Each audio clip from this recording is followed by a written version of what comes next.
Matindi ho ito. Kapapasok pa lang na napakainit na balita. Pagdakip kaya tungang diyan ho sa Cavite, nakita na. Alright, welcome back to my YouTube channel. I'm Andy's Vlog.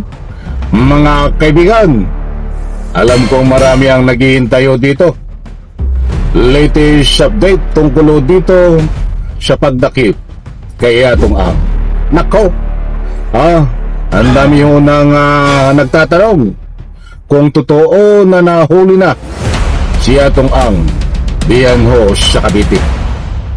Pakilike lang po ang video na ito. Kung nagustuhan nyo po, please subscribe my YouTube channel. Pwede rin po kayong mag-comment diyan ho sa comment section. Ito, mayroon pong napakatindi latest update tungkol dito kay Atong Ang. Mayroon na bang nakakuha ng reward? Magkano ba ang reward nito? 20 milyong piso tumataginting. Ang tanong, mayroon na bang nakakuha ng reward na 20 milyong ng piso? Ay kaswerte naman nang nakakuha ng reward nito. Bibigyan po natin ng linaw sapagkat ito po ay mismo galing kay DILG Secretary John B. Cremulya. Mayroon pong bagong balita, nakalalabas lang na itong si Atong Ang ay dyan lang pala matatagpuan sa Cavite. Talagang nakarang linggo ito ay sa Calabarzon, at yung muntik pang mahuli, mga kaibigan. Mga nakaraang balita ho dito. Bakit ito po ang bigyan natin ng highlight? Kalalabas pa lang. Ito ba ay may ano ang katotohanan? Bakit nasa Cavite lang matatagpuan pala itong si Atong Ang? Kaya ang maliwanag po dito, mga kaibigan, ay ang tanong ng taong bayan, nahuli na ba si Atong Ang? Kapit mga kaibigan, shoutout po sa lahat. Ibabahagi ko po sa inyo itong mainit-init pa na latest update tungkol dito kay Atong Ang. Ito po. Huwag pong kaligtaan panoorin, mga kaibigan. Shoutout po sa lahat. He's still in the country as far as we're concerned. He was actually cited in Cavite a month ago. Cavite naman. Ito naman yun. Yes, that's what I found out. So We found out talaga tuloy ko. we found out the minute I found out, the day later we contacted the radio, wala na siya. Saan ba? Sa may Cavite. Sa sinulig na. Baka hinahanap niya, sir. Baka hinahanap mo. Lalungutang na. Maybe you wanted to come forward and confess. I don't know.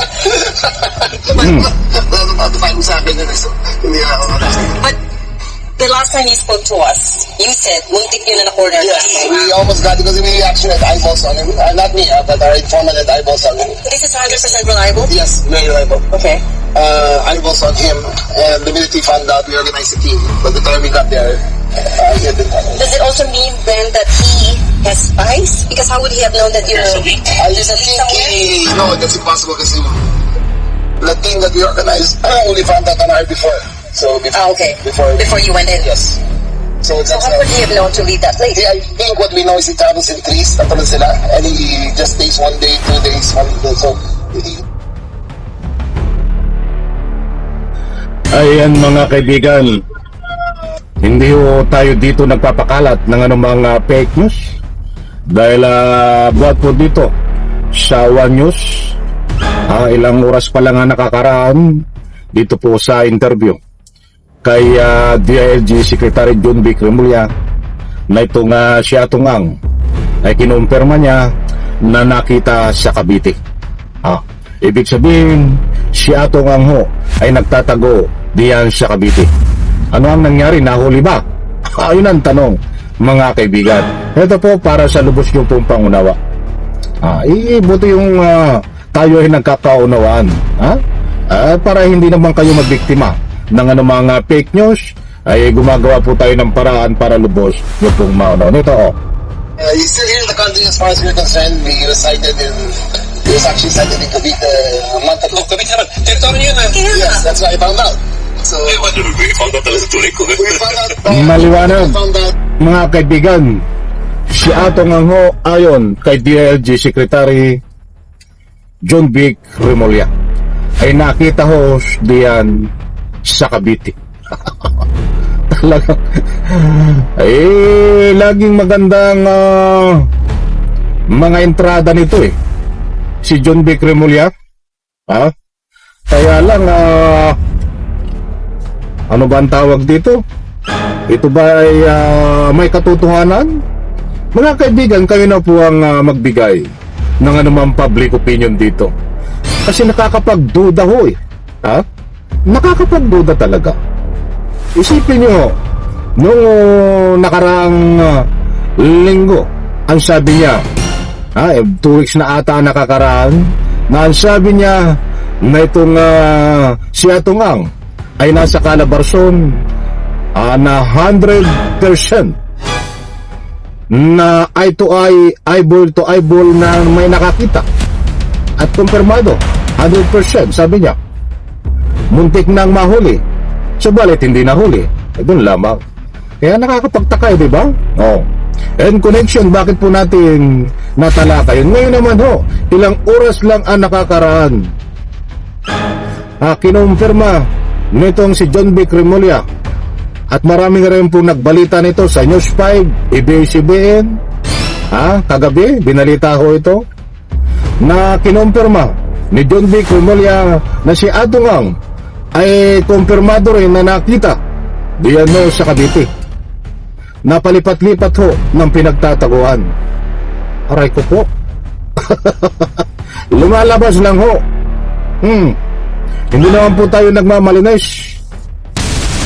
Ayon po kung magbabatay ho tayo sa mga pinalalabas na statement nitong si DILG Secretary John Vic Remulla ay mahina ho. Mahina ang mga kaalaman ho nito. Mahina ang taktika. Sa mga kung paano humuli ng mga pugante, ng mga wanted. Isipin nyo, maraming chance na dapat mahuli si Atong Ang na nagbabatayo tayo sa pahayag ni DILG John Vic Remulla. Ba't wala pong chance na mahuli bagkus ang laging sinasabi 100% nakita doon sa isang lugar, eyeball to eyeball, muntik lang mahuli.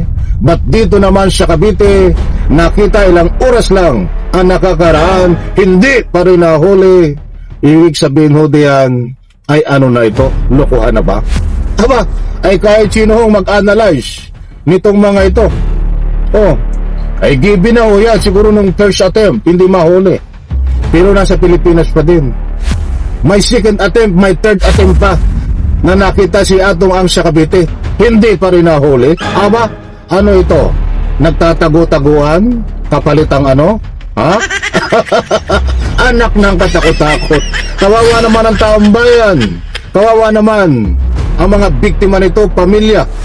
At nakakababa ng moral ng hustisya sa Republika ng Pilipinas. Nakakababa ng antas ng DILG, ng PNP. Ganyan na lang ba ang inyong kaalaman? Na hindi mahuhuli ang isang kriminal, hindi mahuhuli ang isang pugante, hindi mahuhuli ang isang wanted kapag talagang hindi nyo naaktuhan na mismong nakatali sa puno ng haligi. Siyempre hindi na makakatakbo tinali sa puno ng haligi, o saka pa nyo lang mahuhuli. Pero pag ganyan na alam nyo nasa isang lugar na pagalagala, hindi nyo mahuhuli dahil tumatakbo, nagtataguan kayo. Aba, alam ko mga kaibigan, nakuha nyo ang gusto ko may punto. Maraming meaning ng aking mga sinabi na yon. Ang gusto nyo manghuli DILG, PNP ay parang kanin na isusubo lang. Aba, ay nakakapagtaka ho yan mga kaibigan. Ako po ay nagbibigay lang ng anumang public opinion na mayroon po tayo batayan. In reaction po sa comment section, pwede po kayong mag-comment. Diyan ho. Sa makatuwid ho, malinaw ho dito, hindi pa nahuhuli si Atong Ang. ang pagdakip kay Atong Ang Diano sa Cavite. Hindi pa nahuhuli hanggang ngayon. Abangan po ang parto dito. Kinulang tayo sa oras. Salamat po.